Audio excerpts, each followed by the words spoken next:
Help support AMTV by becoming a patron, an AMTV staff member, and following us over on Twitter.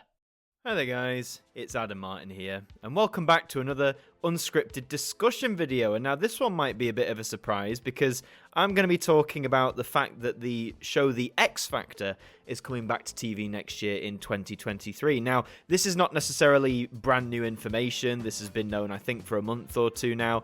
I was initially hesitant about covering it because I'll be honest, I wasn't really that bothered. But some of you have been asking for me to give my thoughts, and also I do think there is something to say about it. So, I mean, for those who maybe aren't aware, although I'm sure a lot of people are, The X Factor was a talent show trying to find the best singer of a bunch. The winner would get a recording contract and hopefully go on into big stardom.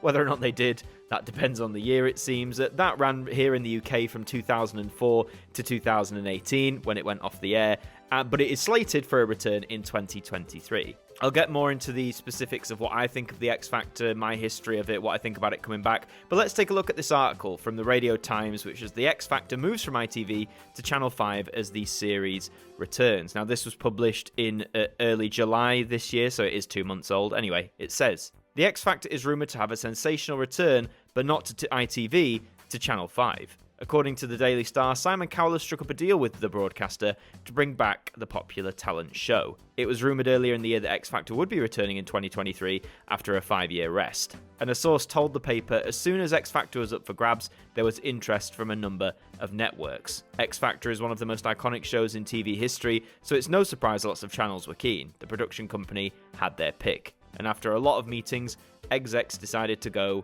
with Channel 5. So an interesting choice, because this just reminds me of the whole thing that Big Brother's coming back next year. I did make a video on that, and basically, I mean, it's pretty clear I'm not a Big Brother fan. I'm a bit disappointed that it is coming back. X Factor's sort of that similar vein. Now, I do have my own history with the X Factor. Unlike Big Brother, I actually did watch the X Factor from a time, would you believe? The peak time I watched it, I think the first series I watched in full was in 2009, and the last one I watched was 2012. So a good, 3-4 years I watched the show, and at that time I was between like 13 and 16. I did enjoy it.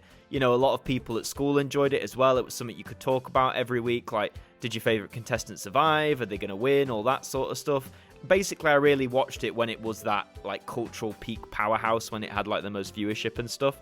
So I did enjoy it, but then I think, like anything, after a few years, it just grows a bit stale. And they did try and shake it up. They had numerous things thrown in, like I think one was the 6-chair challenge or something like that. They tried to make it fresh and interesting, but ultimately, it was the same format of this singing competition. And it just fell out of favour. In terms of it coming back, again, I'm all for...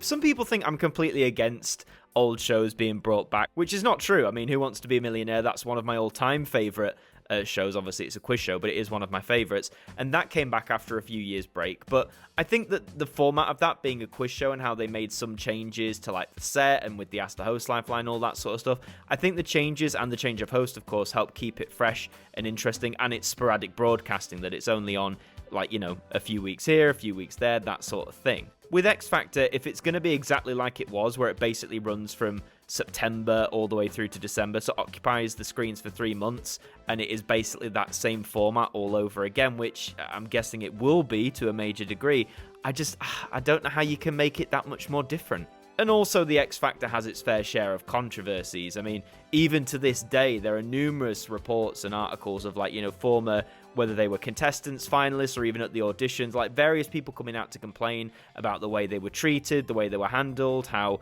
mental health or just well-being wasn't a general concern. A lot of these at this current point at the time of recording are allegations. I think some of them have been or are going to court to try and be disclosed and all that sort of stuff. But it has its fair share of controversies, not just in terms of looking after contestants. There's also been allegations of, like, fixed voting or the whole thing being rigged. Like any of these shows, there's all the usual things plague it.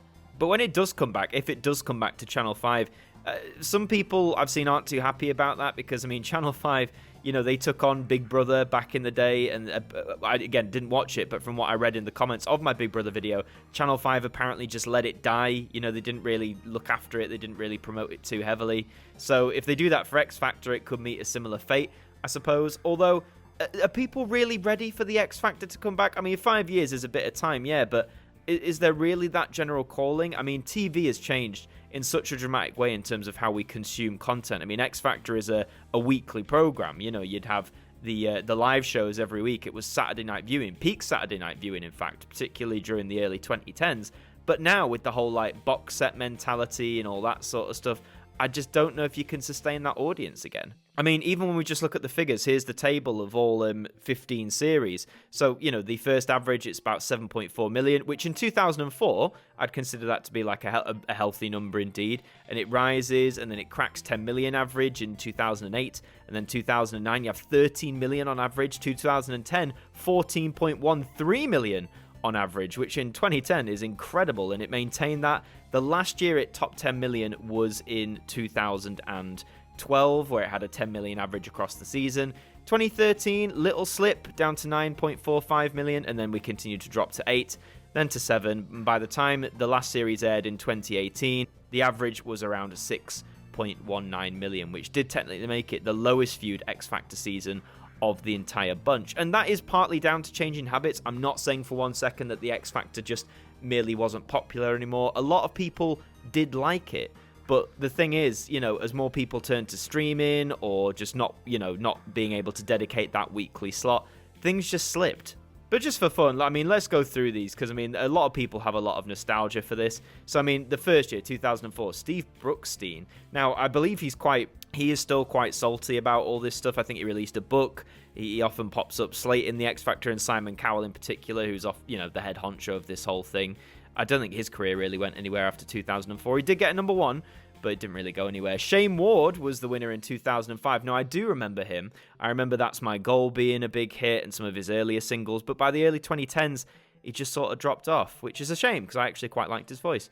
2006, we had Leona Lewis. Now, she was like, I'd say, the first major powerhouse, you know, especially those first few albums she did. What was that? The Spirit album from 2007. That was a monster hit. So many hit singles. And actually, her second album, Echoes, which was from 2009, is actually one of my favorites. It doesn't get a lot of talk. I think it's heavily underrated, so please give that a listen. And she still pops up here and there, but she's not got that same star status that she once had. 2007, Leon Jackson. Now, for me, this guy just sort of came and went. He had his big hit, you know, when he won, and I don't know what he's doing now.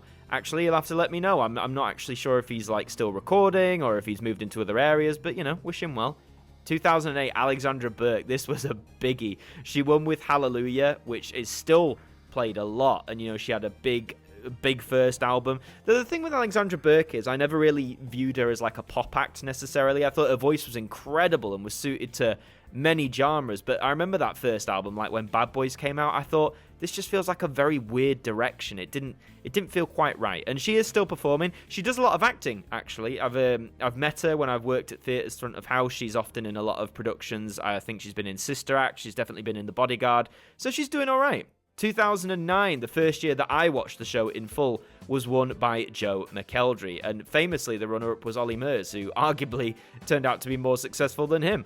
So Joe McElderry, again, lovely voice, but I'd argue not necessarily suited to pop, more of that classical style, which he ended up doing, and doing very well, and he's gone on to be in plays as well, musicals, so, you know, he's doing okay. But I remember that was the first year I watched, and I enjoyed it. I had a great time. 2010, the second year I watched, Matt Cardle was the winner that year. That's right, and Rebecca Ferguson, the runner-up. So Matt Cardle, again, gorgeous voice. I think the whole family, when we watched it, we really liked his voice, his style. This was the most viewed X Factor season here in the UK on average, with 14.13 million viewers.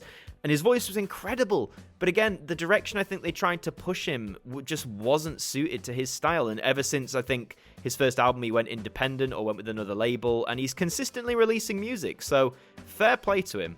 2011 was won by Little Mix, the first group to win X Factor. And of course, I mean, what can you say about Little Mix? Until recently, they've been dominating the charts over the last 10 years. Their pop hits, perfect for pop. They've smashed it out of the gate. They've had hit after hit after hit, right up until 2021, where they've decided to go on a hiatus. But I mean, arguably, some might say they are the most successful X Factor act, possibly behind One Direction, who came third in 2010, would you believe? But I'd say in terms of the winners, so just strictly the winners, I'd argue Little Mix are the most successful.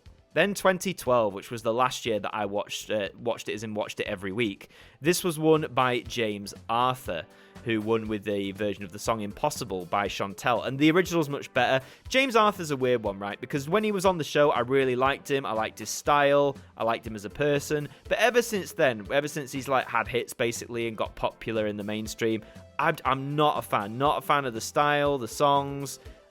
Just not really a massive fan of that one. 2013, Sam Bailey, that's right. She was the prison officer who became a star when she won. She did a version of Skyscraper, which again was beautiful, and she's done, I think she's done a lot of acting since then. She, again, like Alexandra and Joe McElderry, she's gone into theatre, into plays and stuff, and from what I've heard from people who've seen her, she's not that bad actually at the acting, which is good. 2014, Ben Haynow. Now I remember him because his song Something I Need appeared on a Now album, one of the numbered ones, so I do have a vague memory of this guy, but again, by this point I'd stopped watching.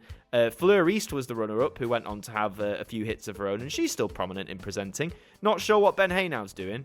2015 was Louisa Johnson. Again, not familiar with her story on X Factor at all. 2016, Matt Terry, again, straight over my head. 2017, Raksu. I do remember these guys because at the time I was on tour doing a schools gig, and the people I was with did watch X Factor, and they liked Raksu, and we had them on in the car sometimes traveling between locations, and they were talented.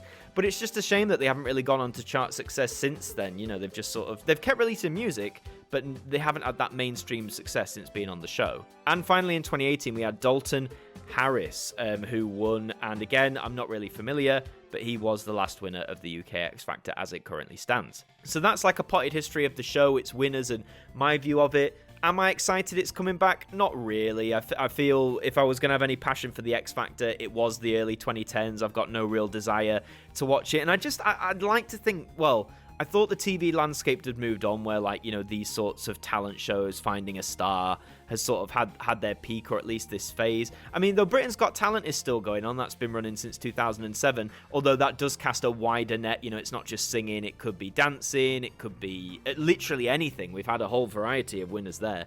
But in terms of, like, the singing competition, though, we still have The Voice, but I don't know, man. I just think that peak, if that peak was the late 2000s, early 2010s, that's long gone now. I really don't know what the viewership is going to be on this. I mean, if it's on Channel 5, Channel 5 tends to get a lower viewership compared to the other 4 terrestrial channels anyway. Its most successful show, or ratings-wise, I think was, well, for a time it was Neighbours, or maybe Big Brother, when it had that. So yeah, really not sure how this is going to work, and I'm not really enthused about it coming back. Although, if it is coming back, I just hope you know, again, they're all allegations, but I just hope they put mental well-being, or just well-being in general, at the forefront for those participating. Because, yes, in the 2000s, it was a time where we all liked to point and laugh at the people who were bad singers or had an attitude, you know, and the show didn't make any attempt to not soften it, but you know what I mean. It was encouraging us to point and laugh. I think those days are long gone.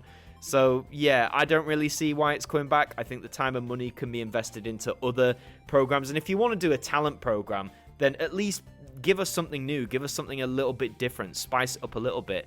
X Factor as a brand is well known. Of course it is. But in terms of bringing it back for nostalgia's sake, I just don't feel now's the right time. But that's just my thoughts on it anyway. I'm curious to know what you think. Please let me know in the comments section below. Are you excited that the show's possibly coming back next year? Are you not that bothered? Do you think they should just let it rest, let it die off? How do you feel about Channel 5 taking it? Let me know all of that in the comments down below. And if you enjoyed this video, please leave a like on it. It really does help us out. Subscribe to the channel if you're brand new. We do a lot of these unscripted discussion videos, as well as our scripted normal shows as well. I've been Martyn from AMTV. Thank you for joining me, and I'll see you next time.